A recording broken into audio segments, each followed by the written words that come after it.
नमस्कार। मैं हूं सफदर रिजवी। आप देख रहे हैं लाइव एक्सप्रेस चैनल। आपसे गुजारिश है इस चैनल को सब्सक्राइब करें, लाइक करें, शेयर करें और कमेंट करें। अब देखें एक अहम खबर। दोस्तों, आज सवाल ये नहीं है कि छात्रों ने प्रदर्शन क्यों किया। सवाल ये भी नहीं है कि पुलिस ने लाठी चार्ज क्यों किया। और सवाल ये भी नहीं है कि पार्लियामेंट बार बार स्थगित क्यों होती रही। असली सवाल इससे कहीं बड़ा है। क्या सरकार खुद ही अपने बनाए हुए जाल में फंस गई है? जरा सोचिए, एक आंदोलन जो सिर्फ परीक्षा, पेपर लीक और भर्ती की मांग से शुरू हुआ था, वो अचानक पूरे देश की राजनीति का सबसे बड़ा मुद्दा कैसे बन गया? आखिर ऐसी कौन सी गलती हुई जिसने छात्रों के गुस्से को और भड़का दिया? यही है आज का पोस्टमार्टम। और इस पोस्टमार्टम में हम किसी को मुजरिम नहीं बताएंगे। हम सिर्फ एक एक कर तथ्य आपके सामने रखेंगे, फैसला आप करेंगे। सोमवार का दिन दिल्ली, पार्लियामेंट और चारों तरफ बढ़ता हुआ तनाव। अंदर सांसद नारे लगा रहे थे, बाहर छात्र नारे लगा रहे थे। अंदर कार्रवाई बार बार रुक रही थी, बाहर सड़कें बार बार बंद हो रही थीं। यह सिर्फ एक प्रदर्शन नहीं था, ये सरकार के लिए एक चेतावनी थी। जो लोग उस दिन पार्लियामेंट के आसपास मौजूद थे, उन्होंने एक अलग ही माहौल देखा। सुरक्षा बढ़ा दी गई, कई रास्तों पर बैरिकेड लगा दिए गए, कई जगह लोगों की आवाजाही रोक दी गई, कई मेट्रो स्टेशन के बाहर भी पाबंदियां लगी। दिल्ली का बड़ा इलाका तनाव में दिखाई दे रहा था। अब यहां पहला सवाल उठता है, क्या ये सब अचानक हुआ? नहीं, ऐसे हालात एक दिन में पैदा नहीं होते। जब किसी मुद्दे पर लोगों का भरोसा टूटने लगता है, जब उन्हें लगता है कि उनकी बात नहीं सुनी जा रही, तब गुस्सा धीरे धीरे जमा होता है और फिर एक दिन वो सड़क पर दिखाई देता है। यही पहली बात है जिसे सरकार शायद समय रहते समझ नहीं पाई। अब दूसरा सवाल, अगर बातचीत चल रही थी तो फिर हालात इतने बिगड़े कैसे? यही वो जगह है जहां से सरकार पर सवाल शुरू होते हैं। किसी भी लोकतंत्र में विरोध होना नई बात नहीं है, लेकिन विरोध कब आंदोलन बन जाता है और आंदोलन कब जन आंदोलन बन जाता है, यही पहचानना सबसे मुश्किल काम होता है। ऐसा लगता है यही सबसे बड़ी चूक हुई। सरकार ने शायद इसे शुरुआत में सिर्फ कानून व्यवस्था का मामला समझा, जबकि छात्रों का कहना था कि ये उनके भविष्य का सवाल है और भविष्य का सवाल सड़क पर उतरता है तो सिर्फ पुलिस से उसका हल नहीं निकलता। यहीं से कहानी बदलनी शुरू होती है और यहीं से हमारा पोस्टमार्टम भी। अब सबसे बड़ा सवाल यही है, क्या लाठीचार्ज ने आंदोलन को रोक दिया या फिर उसे और बड़ा बना दिया? यहीं से पूरी कहानी बदलती हुई दिखाई देती है। इतिहास गवाह है, जब भी कोई आंदोलन सिर्फ कुछ लोगों का रहता है, सरकार उसे आसानी से संभाल लेती है। लेकिन जब वही आंदोलन लोगों के दिल में उतर जाता है, तब वो सिर्फ आंदोलन नहीं रहता, वो जन भावना बन जाता है। आज भी यही खतरा दिखाई दे रहा है। सोचिए, अगर किसी छात्र के सिर पर चोट लगी, किसी का हाथ टूटा, किसी के पैर में चोट आई और उसकी तस्वीर उसके घर पहुंची, तो क्या सिर्फ वो छात्र नाराज होगा? नहीं, उसका परिवार भी नाराज होगा, उसका मोहल्ला भी नाराज होगा, उसके दोस्त भी नाराज होंगे। यहीं से आंदोलन फैलता है। सरकार की मुश्किल भी यहीं से शुरू होती है। अब सरकार के सामने सिर्फ प्रदर्शनकारी नहीं हैं, अब उसके सामने लाखों परिवारों की भावनाएं खड़ी हो सकती हैं। यही वजह है कि आज सोशल मीडिया पर एक ही सवाल बार बार पूछा जा रहा है, हालात यहां तक पहुंचने ही क्यों दिए गए?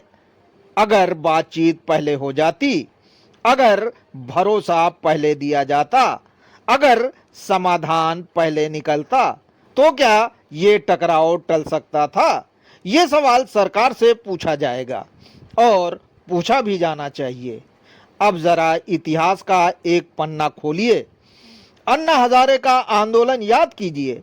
शुरुआत में बहुत लोगों ने कहा था ये आंदोलन 2-4 दिन में खत्म हो जाएगा, लेकिन हुआ क्या? जैसे जैसे भीड़ बढ़ी वैसे वैसे सरकार पर दबाव बढ़ता गया। फिर किसान आंदोलन याद कीजिए। शुरुआत में कहा गया कुछ किसान हैं वापस चले जाएंगे, लेकिन महीनों तक आंदोलन चला और आखिरकार सरकार को अपने फैसले पर पीछे हटना पड़ा। मैं ये नहीं कह रहा कि आज का छात्र आंदोलन वैसा ही है, लेकिन मैं ये जरूर पूछ रहा हूं, क्या सरकार ने इतिहास से कोई सबक लिया है या फिर वही गलती दोहराई जा रही है?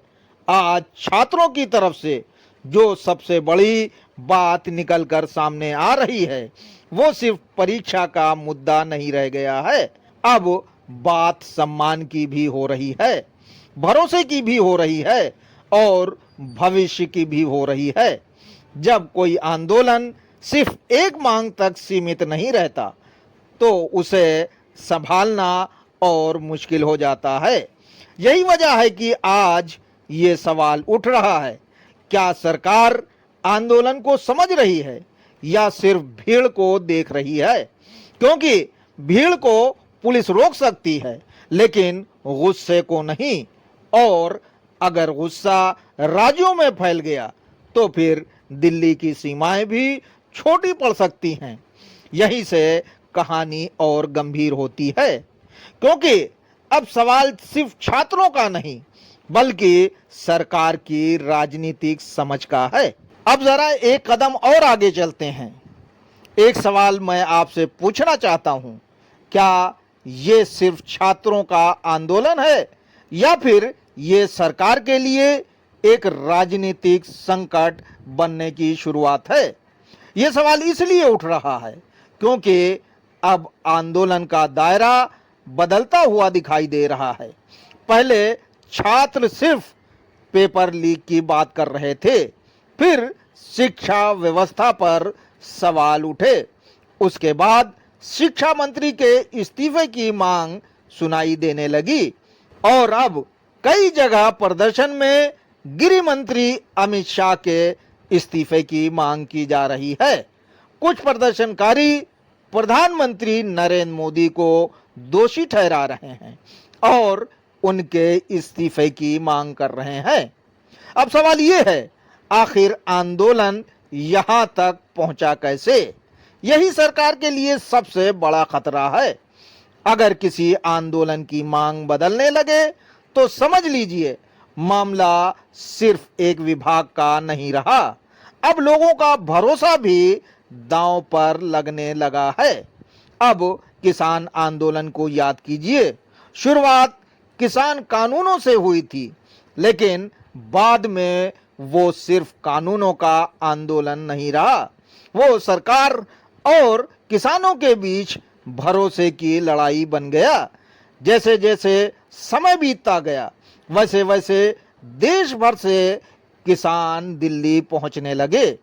राकेश टिकैत की आंखों से आंसू आए और उसके बाद जो हुआ वो पूरा देश जानता है। हजारों नहीं लाखों लोग उस आंदोलन से जुड़ गए।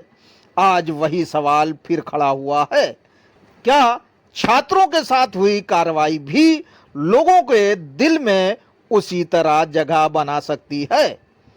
अगर जवाब हाँ है तो सरकार को बहुत सावधान रहने की जरूरत है। अब एक और बात, पुलिस कह रही है कि उसके भी जवान घायल हुए। छात्र कह रहे हैं उनके साथियों को ज्यादा चोट लगी। सोशल मीडिया पर अलग अलग तस्वीरें और वीडियो सामने आ रहे हैं। अब फैसला अदालत करेगी, जांच करेगी, लेकिन राजनीति इंतजार नहीं करती। राजनीति तस्वीरों से चलती है और आज जो तस्वीरें घूम रही हैं वो सरकार के लिए आसान नहीं है। यही वजह है कि विपक्ष लगातार हमलावर है। अब सवाल ये नहीं कि विपक्ष क्या कह रहा है, सवाल ये है क्या सरकार ने विपक्ष को एक बड़ा मुद्दा खुद दे दिया है। अगर जवाब हाँ निकला तो आने वाले दिनों में ये मामला सिर्फ सड़क पर नहीं, पार्लियामेंट के अंदर भी हर दिन गूंजेगा। अब सबसे बड़ा सवाल, अगर आज दिल्ली में छात्र हैं, कल लखनऊ में, परसों पटना में, उसके बाद जयपुर में, फिर भोपाल में और फिर हैदराबाद, कोलकाता और दूसरे शहरों में यही गुस्सा फैलने लगा तो क्या होगा? यही सरकार की असली परीक्षा शुरू होगी। अब सबसे बड़ा सवाल, क्या सरकार से गलती हुई? अगर हुई तो कहां हुई? आइए एक एक करके देखते हैं। हम किसी पर इल्जाम नहीं लगा रहे, हम सिर्फ घटनाओं को जोड़ रहे हैं और यही पोस्टमार्टम है। पहली गलती, सरकार शायद छात्रों के गुस्से को समझ ही नहीं पाई। शुरुआत में यही माना गया कुछ छात्र आएंगे, नारे लगाएंगे और शाम तक घर चले जाएंगे, लेकिन ऐसा नहीं हुआ। जैसे जैसे दिन बीतता गया वैसे वैसे भीड़ बढ़ती गई। यहाँ सवाल उठता है, क्या खुफिया एजेंसियों ने सही रिपोर्ट नहीं दी या रिपोर्ट दी लेकिन उसे गंभीरता से नहीं लिया गया? अगर हजारों छात्र पार्लियामेंट के आसपास पहुंच गए तो ये सिर्फ पुलिस की चुनौती नहीं थी, ये पूरी व्यवस्था के लिए चेतावनी थी। दूसरी गलती, बातचीत देर से हुई। खबरें सामने आई कि सरकार की तरफ से बातचीत की कोशिश हुई, लेकिन तब तक माहौल बदल चुका था। जब गुस्सा सड़क पर उतर आता है तो सिर्फ एक मीटिंग से हालात नहीं बदलते। यही बात किसान आंदोलन में भी हुई थी।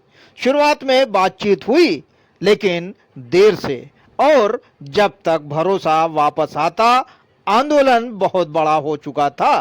आज वही सवाल फिर सामने है, क्या इस बार भी बातचीत देर से शुरू हुई? तीसरी गलती, अब ये सबसे अहम बात है, सरकार शायद आंदोलन को रोकना चाहती थी, लेकिन कहीं ऐसा तो नहीं हुआ कि रोकने की कोशिश ने ही आंदोलन को और बड़ा कर दिया।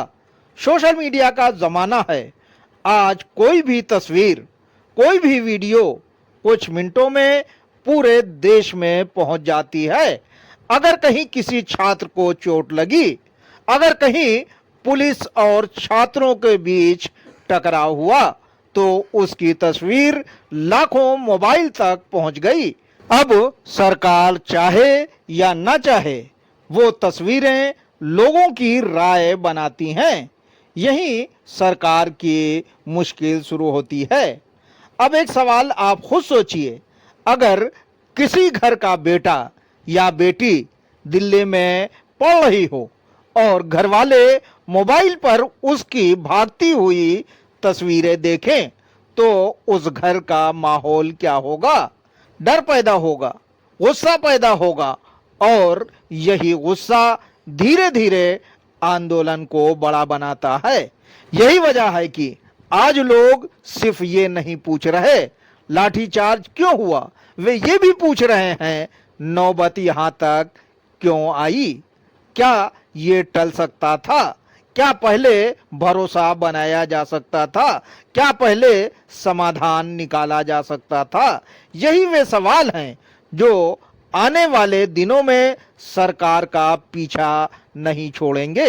तो दोस्तों, अब पूरे मामले का पोस्टमार्टम करने के बाद जरा एक बार फिर पीछे चलते हैं।